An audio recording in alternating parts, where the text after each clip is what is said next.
নমস্কাৰ, আপোনালোকে চাই আছে PI নিউজ। আন এক ৰাজনৈতিক খবৰ লৈ আহিছোঁ। ডিব্ৰুগড়ৰ লাহোৱাত অৰ্থাৎ মুখ্যমন্ত্ৰীৰ গৃহ সমষ্টিত বিজেপি যুৱ মৰ্চাৰ প্ৰথমখন কাৰ্যনিৰ্বাহক সভা।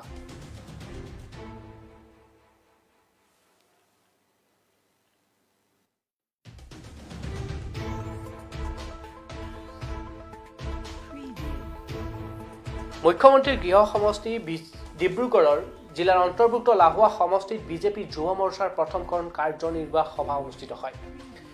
ডিব্ৰুগড়ত ভাৰতীয় জনতা পাৰ্টীৰ যুৱ মৰ্চাৰ ডিব্ৰুগড় জিলাৰ প্ৰথমখন গুৰুত্বপূৰ্ণ কাৰ্যনিৰ্বাহক সভা অনুষ্ঠিত হয়। লাহোৱাৰ কৰম ভৱনত অনুষ্ঠিত হয় এই কাৰ্যনিৰ্বাহক সভা। সভাত কেন্দ্ৰীয় মন্ত্ৰী ৰামেশ্বৰ তেলী, লাহোৱালৰ বিধায়ক ঋতুপৰ্ণ বৰুৱা, মৰাণৰ বিধায়ক চক্ৰধৰ গগৈকে ধৰি অসম প্ৰদেশ যুৱ মৰ্চাৰ সভাপতি অনুপ বৰ্মন মুখ্য অতিথি হিচাপে অংশগ্ৰহণ কৰে এই সভাত। আগন্তুক নিৰ্বাচনৰ প্ৰতি লক্ষ্য ৰাখি কাৰ্যনিৰ্বাহক সভাই কেইবাটাও গুৰুত্বপূৰ্ণ বিষয়ৰ ওপৰত সৰব আলোচনা কৰা বুলি উল্লেখ কৰে সভাত উপস্থিত থকা ৰাজ্যিক আৰু ডিব্ৰুগড় জিলাৰ শীৰ্ষ বিষয়াসকলে।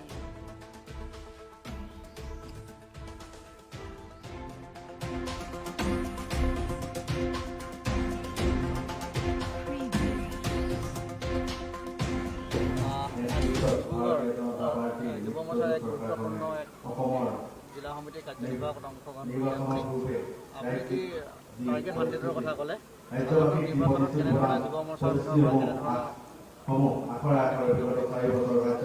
ভাৰতীয় জনতা যুৱ মৰ্চাই বিগত দিনবোৰতো খুব তৃণমূল পৰ্যায়ত সংগঠনৰ কাম কৰি আহিছে।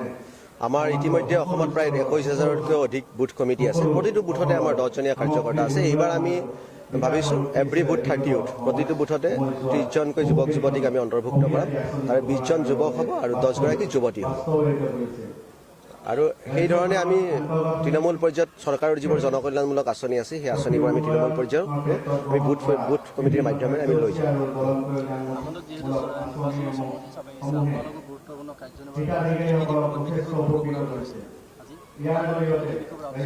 চাওক, আজি আমাৰ ইয়াতে ৰাতিপুৱাৰ পৰা খুব গুৰুত্বপূৰ্ণ কিছুমান আলোচনা কৰা হৈছে। সকলো কথা ইয়াত ক'ব নোৱাৰিম, কিন্তু এটা কথা ঠিক যে মাননীয় সৰ্বানন্দ সোণোৱাল ডাঙৰীয়াৰ নেতৃত্বৰ চৰকাৰখনে বিগত দিনবোৰত যিবোৰ জনকল্যাণমূলক আঁচনি কাম কৰিছে সেই আঁচনিবোৰৰ কথাবোৰ আমি তৃণমূল পৰ্যায়লৈ লৈ যাব লাগিব। সেয়েহে আমি আজি পৰিকল্পনা কৰিছোঁ কি ধৰণে আমি তৃণমূল পৰ্যায়লৈ এই আঁচনিবোৰ লৈ যাম।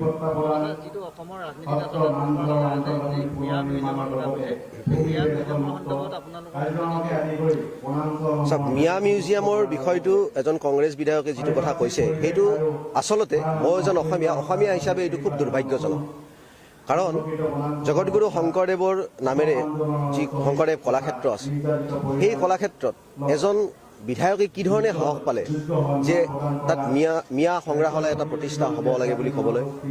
আজি সেইকাৰণে মই আপোনালোকৰ মাধ্যমেৰে সমূহ যুৱ সমাজক সকলো ৰাজনীতিৰ ঊৰ্ধত থাকি মই এইটো কথা তেখেতসকলক আহ্বান জনাব বিচাৰিছোঁ যে সকলোৱে একত্ৰিত হৈ কি ধৰণে অসমীয়া সমাজখনৰ প্ৰতি এক বিশেষ সম্প্ৰদায়ৰ যি আগ্ৰাসী ৰূপ হৈছে সেইটো আমি কি ধৰণে ৰোধ কৰিব পাৰোঁ আমি সকলোৱে চিন্তা কৰিব লাগে। কাৰণ ভাৰতীয় জনতা যুৱ মৰ্চাই এনেকুৱা কাম আমি থকালে আমি কেতিয়ালৈ হ'ব নিদিওঁ।